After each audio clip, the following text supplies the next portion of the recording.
Hi, I'm an old guy and I do maths, and today we're looking at something very general. It's the graphs of odd and even powers. And what I want to share with you is some of their general characteristics. Now, I'm going to draw these, and I want you to pay particular attention to two things. One is the general areas on the Cartesian plane which they occupy, and the second thing is how they behave around the origin. These are very, very general drawings and very, very general descriptions. So it's really this area here and what points they what parts of the Cartesian plane they occupy. I don't give any guarantees as to the accuracy of the rest of the drawings.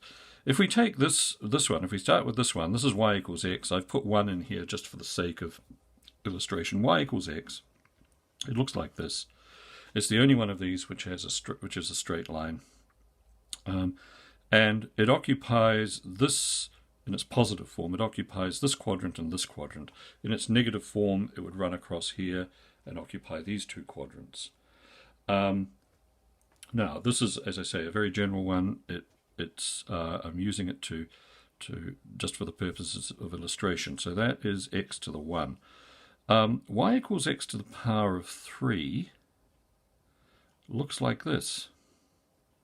It too passes through the origin. It too occupies in general these two quadrants.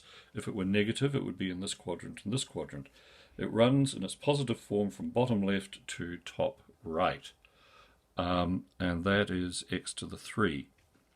Now, x to the power of 5. Now, what we're going to do here is we're going to illustrate what it looks like around here and try and give a very, very general impression of how the rest of the graph looks.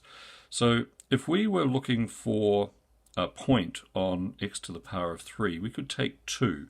And so our point would be 2 here, and we'd have maybe 8 here, 2 to the power of 3.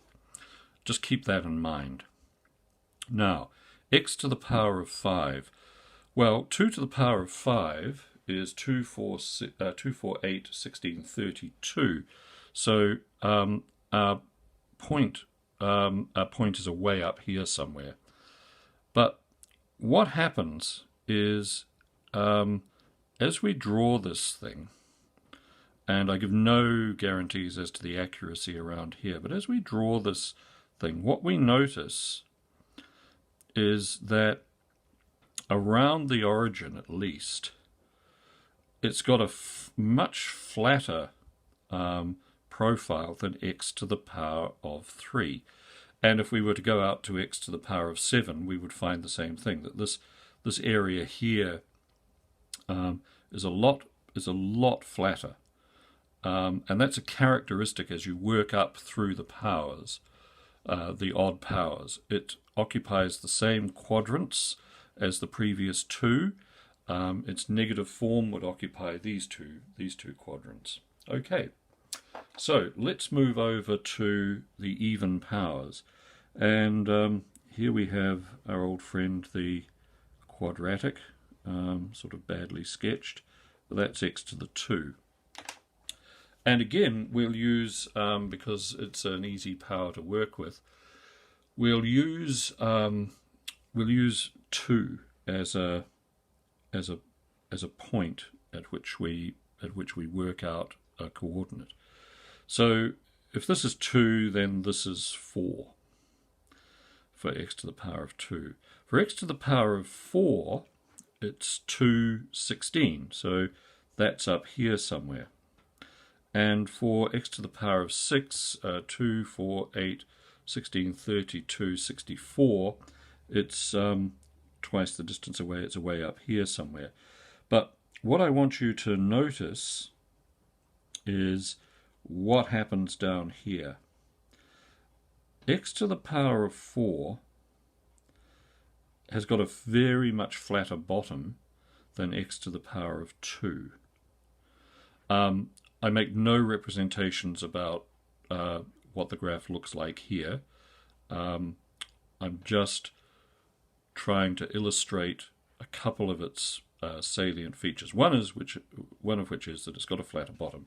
You'll also notice that unlike the graphs over here, this graph and all the even powers occupy these two quadrants unless they're negative, in which case they are reflected in the x-axis.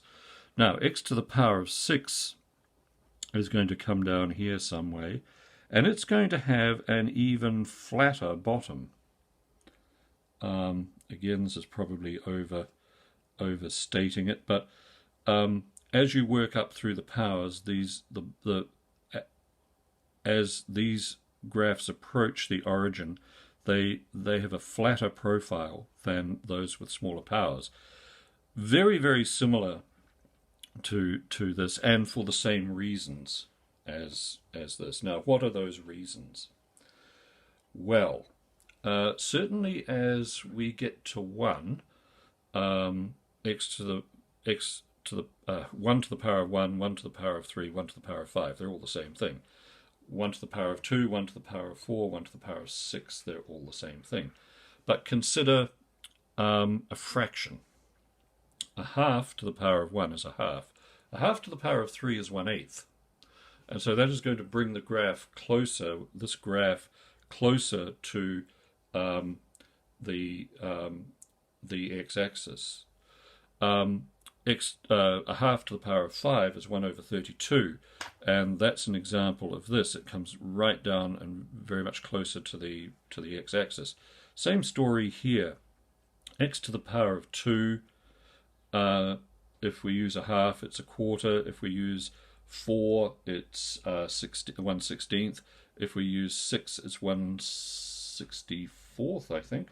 2, 8, 16, where are we? 2, 4, 8, 16, 32, 64. Yes, it's 1/64th, which explains why this is so close and tracks along near the x-axis.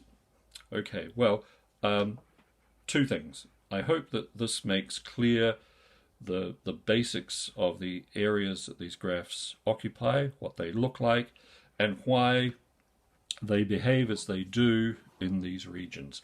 Thanks very much for watching, and if you found it useful, please subscribe or like, and I will see you next time. Bye.